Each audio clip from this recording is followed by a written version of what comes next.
میں یہ زبانی بیانی کی بات کر رہا ہوں، گوئی، قصہ گوئی اور داستان گوئی۔ ابھی ہم داستان نویسی کی طرف بعد میں آتے ہیں۔ تو میری تحقیق کے مطابق جو مجھے سب سے پرانی روایت داستان گوئی کی ملتی ہے وہ فورٹ ولیم کالج سے ملتی ہے۔ فورٹ ولیم کالج میں داستان میر حمزہ خلیل علی خان اشک نے لکھی۔ وہ لکھنے سے پہلے یہ داستان سنا چکے تھے۔ محمد عتیق صدیقی، ڈاکٹر عبیدہ بیگم اور دیگر جن محققین نے بھی فورٹ ولیم کالج پہ کام کیا ہے، ان سب نے تفصیلات مہیا کی ہیں کہ خلیل علی خان اشک کو جان گلکرسٹ نے اس کام پر ملازم رکھا تھا کہ وہ ہندوستانی سیکھنے والے طلباء کو ہر روز داستان سنایا کریں تاکہ ان کو ہندوستانی زبان، ہندوستانی ماحول، معاشرت، تہذیب کے بارے میں سیکھنے کو ملے۔ اس سے معلوم ہوا کہ خلیل علی خان اشک نے یہ قصہ امیر حمزہ جو بعد میں لکھا وہ اس سے پہلے اس کو سنا چکے تھے۔ مجھے اردو نثری داستان گوئی، اردو نثری داستان گوئی کے آثار اس سے پہلے نہیں ملے۔ 1800 میں فورٹ ولیم کالج قائم ہوا اور اس سے پہلے دکن میں اردو یا دکنی اردو کا رواج ہو چکا تھا، اور وہاں شمالی ہند میں فارسی کے غلبے کے رد عمل میں دکن کے شہنشاہوں نے اردو یا دکنی زبان سرپرستی دی۔ اس میں خود بھی لکھا اور اس میں لکھنے والوں کو اپنے دربار میں ملازم بھی رکھا۔ لیکن ہمیں شواہد یا آثار ایسے نہیں ملتے ہیں کہ وہاں اردو میں داستان گوئی کا کوئی سلسلہ موجود ہو۔ اس کی وجہ کیا ہے؟ اس کی وجہ یہ ہے کہ اشک نے فورٹ ولیم کالج میں داستان گوئی کی تو پھر داستان نویسی بھی کی۔ انہوں نے داستان میر حمزہ وہاں سنائی تو قصہ میر حمزہ لکھا۔ اس طرح لکھنؤ میں داستان گوئی کا ایک پورا دور ہے جو تقریباً 1800 کے بعد سمجھیں شروع ہوتا ہے اور تقسیم برصغیر بلکہ اس کے بعد تک جاری رہتا ہے۔ اس داستان گوئی کے علاوہ وہاں داستانیں لکھی بھی گئیں۔ پھر رامپور میں داستان گو ملازم رکھے گئے، وہ داستان سناتے بھی تھے، وہاں داستانیں لکھی بھی گئیں۔ تو ہمیں یہ معلوم ہوتا ہے کہ جہاں داستان گوئی کی روایت موجود تھی وہاں داستان نویسی بھی ہوئی ہے، وہاں داستانیں لکھی بھی گئی ہیں۔ اور دکنی ادب پہ ہم نظر ڈالتے ہیں تو ہمیں اردو کی کوئی داستان، نثری داستان ان کے دور میں لکھی ہوئی نہیں ملتی۔ سب سے پہلا جو ہمیں قصہ ملتا ہے وہ سب رس ہے، 1635 میں لکھا گیا۔ 1635 وہ سن ہے جب دکن کی سلطنتیں کو قائم ہوئے، 150 سال سے 250 سال تقریباً ہو چکے تھے اور ان کے ختم ہونے کے دن قریب تھے۔ اس وقت وہاں پہلا قصہ، نثری قصہ لکھا گیا جو سب رس تھا، اور یہ تمثیل تھی۔ اب تمثیل زبانی بیانیہ نہیں ہو سکتا، اس میں جس طرح کی پیچیدگی ہوتی ہے وہ بیان ہی نہیں کی جا سکتی، وہ اس کا لطف اور اس کی سمجھ وہ پڑھنے میں ہے، بیان کرنے میں نہیں۔ اس کے بعد ہمیں طوطی نامہ، انوار سہیلی اور کچھ اور فارسی کتابوں کے ترجمے ملتے ہیں جو نثر میں ہیں، لیکن یہ بہت بعد کی باتیں ہیں، یہ سبرس کے بھی بعد کی باتیں ہیں۔ 1700 میں تو ویسے ہی دکنی سلطنتیں مغلیہ سلطنت میں ضم ہو گئی تھیں اور وہاں کا سارا ادب بشماری ہند کے ساتھ ہی مل گیا تھا، اس کی اپنی دکن کی پہچان آہستہ آہستہ ختم ہوتی گئی۔ تو دکن میں ہمیں داستان گوئی کیا، قصہ گوئی کا کوئی رواج بھی نہیں ملتا، اور یہ واضح ہے کہ جب ہم داستان گوئی یا قصہ گوئی کہتے ہیں تو اس سے مراد نثری داستان، نثری قصے ہیں۔ منظوم داستانیں اور منظوم قصے یہ زبانی بیانیاں کم ہی بنتے ہیں، یہ لکھنے میں زیادہ آتے ہیں، اور ہمیں جو ایک طویل روایت ملتی ہے منظوم قصوں کی، دکن میں منظوم قصوں کی، ان کا تعلق شاہی درباروں کے ساتھ ہے۔ وہ شاہی درباروں میں بادشاہوں کی فرمائش پر لکھے گئے یا اس ماحول سے متاثر ہو کر لکھے گئے۔ ہمیں اب تک کوئی ایسی روایت یا شواہد نہیں ملتے جن سے معلوم ہو کہ جو قصے تحریری صورت میں وجود میں آئے ہیں ان سے پہلے انہیں کہیں سنایا بھی گیا ہو۔ تو خلیل علی خان اشک ہمارے پہلے داستان گو، اردو کے پہلے داستان گو میری معلومات کی حد تک ثابت ہوتے ہیں۔ چلیے آگے ہم چلتے ہیں، اور میں اب تھوڑا سا یہ ذکر کروں گا کہ دنیا کے قدیم ترین ادب میں قصوں یا داستانوں کی کیا صورت تھی اور کون سی روایتیں وجود میں آئیں۔ میں یہ پہلے بیان کر چکا ہوں کہ قدیم دور سے لے کر اب تک قصوں، کہانیوں، حکایتوں سب کو داستان کہا جاتا رہا ہے۔ اسی تناظر میں جو داستانیں کہوں گا تو اس کا مطلب قصے ہی ہوگا، حکایتیں اور کہانیاں بھی شامل ہیں۔ اب تک کی جو معلومات ہیں ان کے مطابق قدیم ترین کہانی یا قصہ ہمیں ملتا ہے وہ 3000 قبل مسیح میں مصر کے شاہ خافری کے عہد میں لکھا گیا۔ ڈاکٹر گیان چند کے مطابق یہ اس قصے کا پلاٹ اتنا ترقی یافتہ محسوس ہوتا ہے جس سے یہ باور کرنا آسان نہیں کہ یہ پہلا قصہ ہوگا یا پہلی کہانی ہوگی۔ اس سے معلوم ہوتا ہے کہ اس وقت تک کو آتے آتے کہانی کئی منزلیں طے کر چکی ہوگی اور ممکن ہے ہزاروں سال اس میں مزید اضافہ کرنا پڑے جب کہانی کا آغاز ہو۔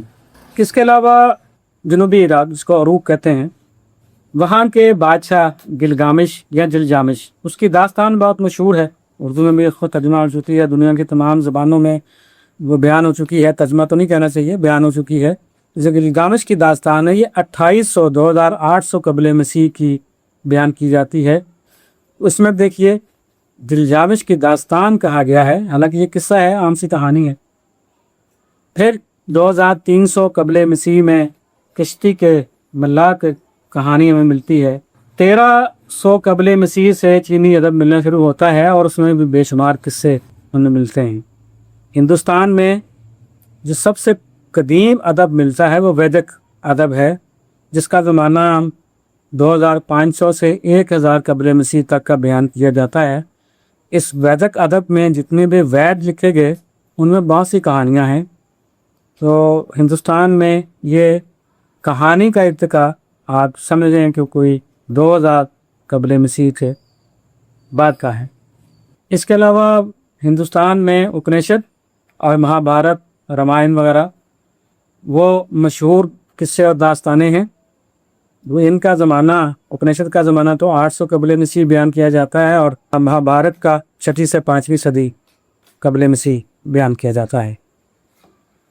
مہاتما بدھ سے متعلق جاتک کہانیاں وہ بھی قدیم ترین زمانے سے موجود ہیں اور یہ 3ویں صدی قبل مسیح ان کا زمانہ مانا گیا ہے۔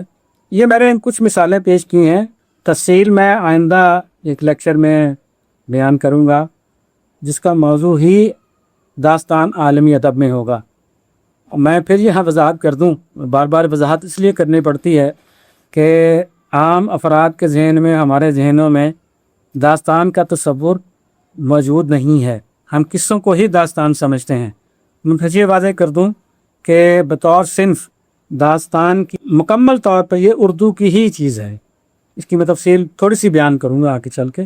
ایک چیز میں یہاں وضاحت کے طور پہ بیان کر دوں کہ قدیم دور سے لے کر آج تک ہمارے ہاں داستانوں اور قصوں میں کوئی تقسیم نہیں کی جاتی اور قصوں کو ہی داستانیں کہہ دیا جاتا ہے۔ اس کی بڑی واضح مثال ہمارے دور کی کہ اردو میں کتابیں ہیں۔ آپ یہ دیکھ لیں، میرے سامنے کتابیں پڑھی ہیں، آپ لوگوں نے داستان سے متعلق اور قصوں سے متعلق اصحاب جنہوں نے مطالعہ کر رکھا ہے جانتے ہیں ڈاکٹر گیان چند کی کتاب سب سے مشہور ہے۔ اس کا عنوان کیا ہے؟ اردو کی نثری داستانیں۔ اور ہم جانتے ہیں کہ اس میں صرف 2 داستانوں، امیر حمزہ اور بوستان خیال، ان کا ذکر ہے۔ باقی تمام کے تمام قصے، کہانیاں، حکایات، نقلیں ان کے مجموعوں پہ بات کی گئی ہے، لیکن یہاں لفظ داستان استعمال کیا گیا ہے۔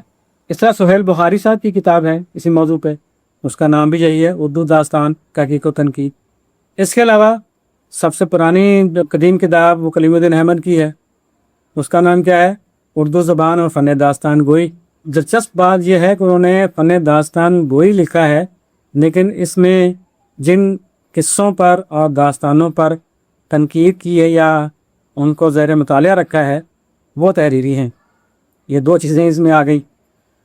اس کے بعد بقائے عظیم صاحب کی کافی چیزیں اس میں ہیں۔ ان کی کتاب کا نام ہے ہماری داستانیں، اور ایک کا نام ہے داستان سے افسانے تک۔ یہاں بھی داستانیں ہی استعمال کیا گیا ہے، حالانکہ ان کتابوں میں سوائے طلسم ہوش و ربا کے یا داستان امیر حمزہ کے کسی داستان پہ کوئی بات نہیں کی گئی، سارے قصے ہیں۔ یہ میں نے کچھ مثالیں دی ہیں، ورنہ ہمارے دور میں بھی قصوں پر جتنی کتابیں لکھی گئی ہیں ان میں داستانوں کا ہی نام لکھا گیا ہے۔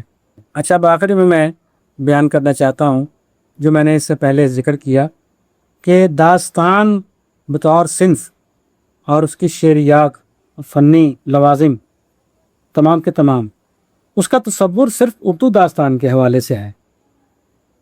اس میں عربی، فارسی یا دنیا کی کسی بھی زبان کی داستان کے اوصاف کم سے کم ہیں۔ اردو میں جو داستان لکھی گئی ہے اس میں جو خصوصیات دیکھنے میں آئی ہیں انہی سے داستان کی شعریات مرتب ہوتی ہے۔ میں اس کو ذرا واضح کر دوں کہ میں یہ دعویٰ کیوں کر رہا ہوں۔ ایک داستان کے 5 لازمی شرائط ہیں شعریات۔